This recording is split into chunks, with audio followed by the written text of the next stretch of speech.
আমরা সবাই কার?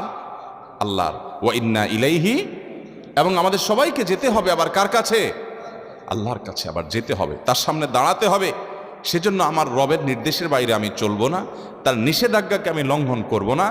এর মধ্যে আমার এই জীবনের প্রত্যেকটা ক্ষেত্রে আমার কল্যাণ নিহিত, আবার এর মাধ্যমে আমার অনন্ত অসীমকালের যে যাত্রা তার কল্যাণও পরিপূর্ণভাবে নিহিত।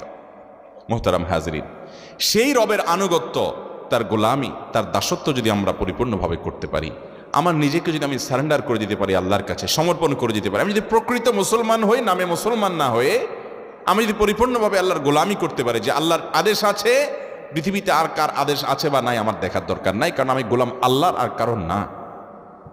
আমি বলেছি আশহাদু আল্লা ইলাহা ইল্লাল্লাহ, আল্লাহ ছাড়া সত্যিকারের মাবুদ আর কেউ নাই, হতে পারে না।